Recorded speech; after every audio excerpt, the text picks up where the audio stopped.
The NYSE and the NASDAQ have some new competition. This is a company called DirectEdge. They officially launched last week.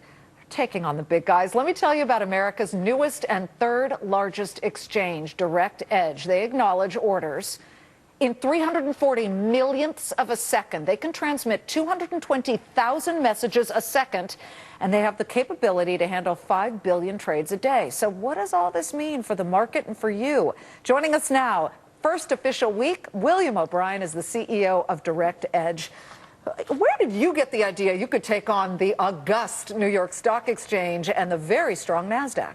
Well, I mean, it starts with innovation, obviously. When you're going up against competitors who have been around for literally, in some cases, hundreds of years, you have to do something different, better, and special. And so we really saw an opportunity at DirectEdge to really meet the needs of the market as it's evolved over the last 5-10 years. What do you do better and special? Well, I think we really listen to our customers a bit more effectively, give them customized solutions. We don't take a one-size-fits-all approach, and we've kind of adapted that not everyone's a high-frequency trader. That's an important part of our marketplace, but retail and institutional investors also have needs in this marketplace. This was the launch video where they did the countdown and you started trading. Have you had any glitches?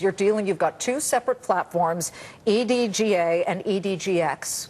Right. And combined right now, you've already gone from, what, 1 billion to 5 billion shares in volume? Well, we do about 1 billion shares a day in recent times because market volume is low. But you're right, it was a transformation for us, not just from a regulatory perspective, becoming America's newest stock exchange, but a technological transformation as well. We completely overhauled our systems and also kind of moved into, for what many exchanges is their true home, a brand new data center where all our computer systems fit. And that's gone pretty seamless. When I see that you can do trades in 340 millionths of a second, by the way, for those of you who don't know, that's a microsecond, which is 1,000th of a second, so way faster than the blink of an eye. I thought to myself, okay, that's for the high-frequency gang. Right. Is that for the average trader at all? Well, I think everyone is a high-frequency trader at some point because they're using the technology. They're using the servers, the telecommunications capability. But technology is really an enabler. It's what allows you to compete, but it's not the differentiator that allows you to win. It's what you do on top of that that's going to make you different, better, and special in the marketplace. And that's where we try to stand out. Here's what makes me nervous, Bill. What happened with the flash crash on May 6th, where we dropped close to 1,000 points in 10 minutes on errant trades. What type of safeguards does your exchange have built in if you are all electronic? Well, we worked very closely since the flash crash. I was pretty embarrassed about what happened that day, but I'm actually pretty proud of what DirectEdge and the other exchanges have done in coordination with the SEC since then.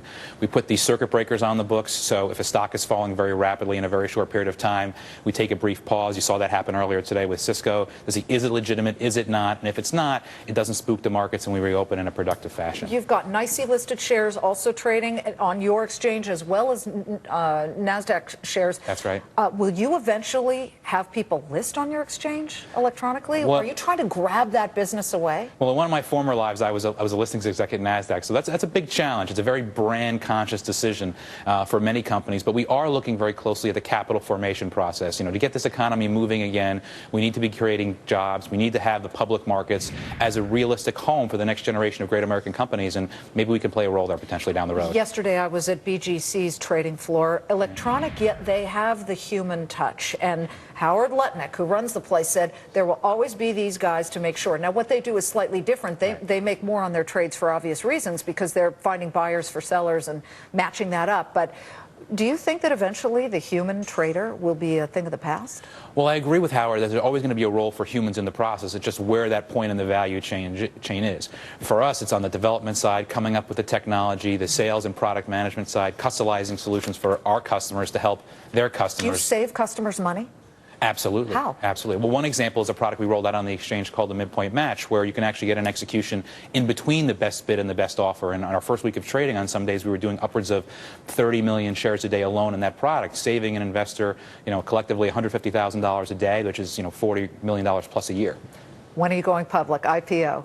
Well, this transition is a big milestone, and I think unlike other competition in the past, we're trying to build an enduring company. And so this transition to becoming America's newest stock exchange is part of that. If we continue to execute, maybe an IPO will be another milestone. Spoken like a true former Goldman lawyer. I'll translate for you maybe one day. William O'Brien, thank you so much for joining us. Thanks, Liz. Competition's a good thing, gang. And boy, he's heating up the competition with DirectEdge. We appreciate you coming here.